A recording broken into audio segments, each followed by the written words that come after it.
possession-based. Jude Bellingham isn't possession-based. Look at Spain's team. The furthest player away from their goal is Morata, and he's the one that is the least possession-based. This is my point. So when we're saying Foden's now in the team, although Foden is now in the team, he's playing out of position. They had to change the formation to make him play a bit more central. But the fact of the matter remains, yeah, if you want to play possession-based football, the likes of a Jude Bellingham don't play in that lineup. Also, no, when we first started, he was playing centrally all the time, and then he eventually got told to hold the win a bit more. Then he got brought back into the 10th position. Who's that? And then this is Foden. Yeah. So then he hit the post, got it saved off the line. When I said that was his best performance of the tournament so far, that half, just that half of football. Outside that, he did absolutely nothing. And Cole Palmer should have been the one who played in that position. When you're talking about impact someone has, grabbing the game by the scruff of the neck, tournament football, style of play, what you just told me is that you decided to say, okay, let's get Mainu. Yeah, remember, I told you, you know what I think of Mainu already. And I already said that if he's kind of like pushed too far into the limelight, he's going to get attacked because it's going to make logical sense. Because at no point in time did he affect the game when we needed our midfield to grab it by the scruff of the neck. At no point in time was he the option when we needed to play out of these pressing situations. For example, this is the kind of thing you would expect of a top midfielder that you would build your team or style of play around. Now, do I personally think that he can become that? I rate the geezer highly, and I think he can be. Do I think he can be someone you could develop a team around? Most likely, possibly, yeah. Do I think you can fathom that right now? No. And I think if I took out how old is he? Who's that? Mainu. 19. 19. So Mainu's 19, Jude's 21. These are two very young players who have a good amount of football left in them. Yeah. In 10 years' time, yeah, both of them are going to be in their peaks. 10 years' time. And as I said to you before, yeah. But look at the expectation of Mainu versus Bellingham. Right, but this is the difference. This is what I'm trying to say to you. This is why I'm more critical of Bellingham, because it's not my fault that he was bigged up by this country, yeah. Because my expectations of Bellingham are about there. Because I just think Bellingham is a good player that will get his fair share of goals. But the way that they're trying to talk about this guy, and the fact of the matter is that he is a problem in the England team because of where they're trying to play him, which is to the detriment of other players that are not playing. That is my reason. When I brought up Mainu, yeah, I said before that one of my favorite things about him is how he can connect play. And I said he's a young player and you're going to have to expect quiet games. I said the same thing about Yamal as well. Yeah. They both had they had a kind of like a poor final, even though Yamal got the assist. Yeah. Yeah, Yamal wasn't great either. Yeah. But then if I was to compare the two performances, one was super quiet, one did absolutely nothing and got brought off. He had a bad game. Yeah. So if I'm looking at what you've done throughout the tournament, what you added to the team, I'm not going to run around and say, okay, Mainu was our best midfielder. He weren't. No, but to be honest with you, if I'm gonna have time and patience for Mainu, yeah, and I'm gonna allow certain things like, okay, the system was wrong, the players around in the midfield are not given the correct roles, yeah, so forth and so forth. I am suddenly not gonna have that for Bellingham because everyone says he's a really good player. All right, let me put it this here. Alex, see if you agree with me on this one now, yeah? If we're talking about we're talking about Mainu and Bellingham, yeah? So the reason that I'm saying Mainu needs to be a regular fixture in that team is because currently in England, there isn't a midfielder with his profile. True or not? Yeah. Right.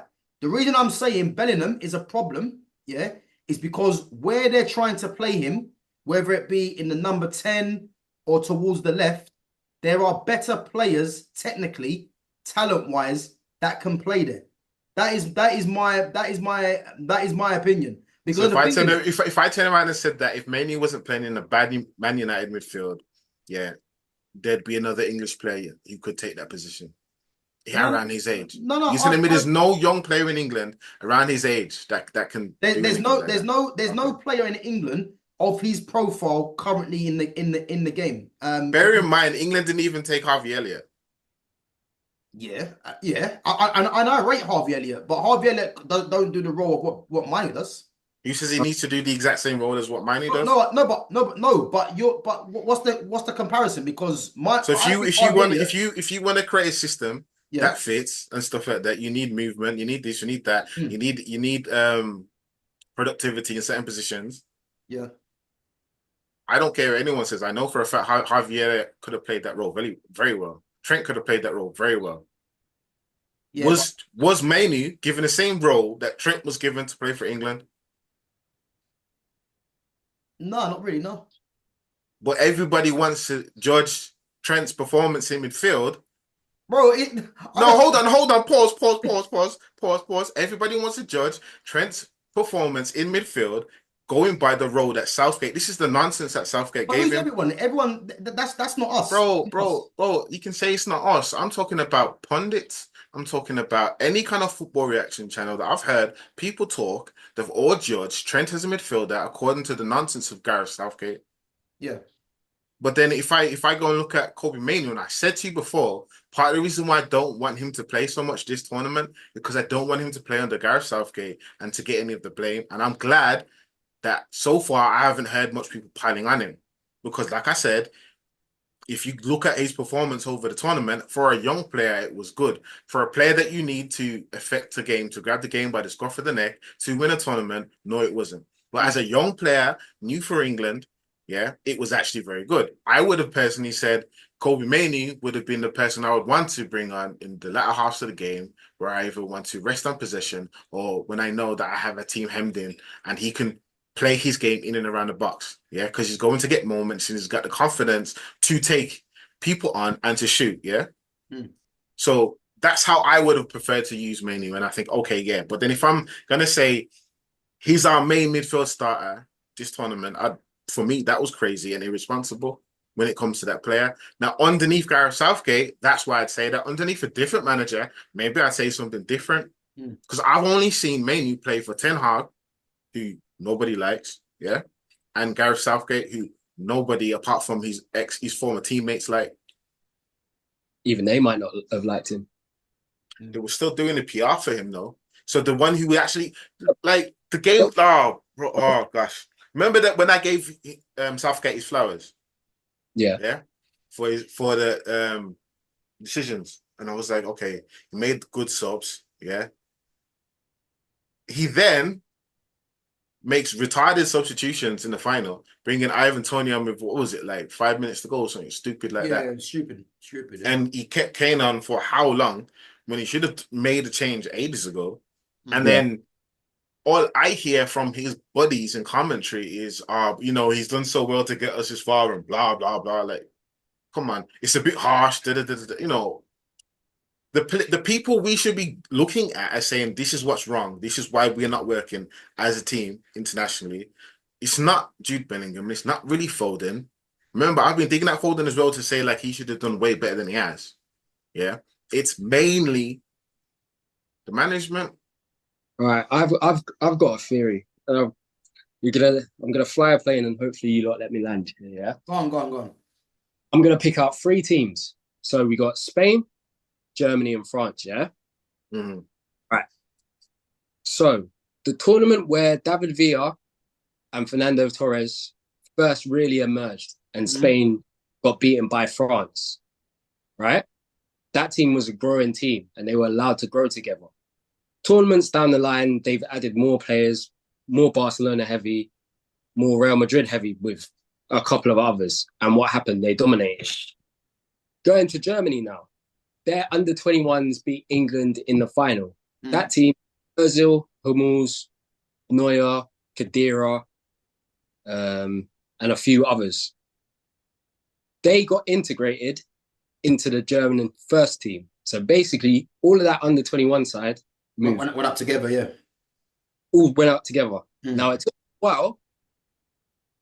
I think after South Africa, then we saw that Germany team really come together and really emerge. And that became that team. And eventually that team won a World Cup. Now we go into France now. France, same thing their under-21s did. All right. They all got... Was that when they had Upamecano and Konate at the back for the 21s? Yeah. And then Camavinga, Tchouaméni. Yeah. And then obviously you had your Pogba who's doing his... He then got moved in. They finally decided to give Griezmann his chance after his mistake at whatever tournament that him and Lacazette fucked up in. Then that team also grew together. And then you added Mbappe, who's their special player. It also grew. I think, what was it? Russia, where they got to quarterfinals or semis. And then after that, now look at the France team that we have. They're pretty much world beaters. When they get everything right, they're pretty much world beaters. Now, you bring this to England now. England have had countless managers. We've had countless good football players. Our under-21 Alex, I know what you're gonna say, but I'll let you land. But I already know what you're gonna say because this is part of my point as well. But go on. So what we've had under-20 success with Dominic Calvert-Lewin, and Angel Gomez, Morgan Gibbs-White, yeah. And now our under-21 now are European Championships winners. How many of that team got integrated into our first team? One. And that's who? No, that's two. Foden and... No, it's wait, the 21s? Yeah. Wasn't Carl Palmer in it? Cole Palmer in it. Oh yeah, Palmer and... It's not Wharton, is it? No. No, it's Gordon. Oh, Anthony Gordon, that's the one, yeah. Only two players in that team got integrated into the first team. Maybe you can say Gordon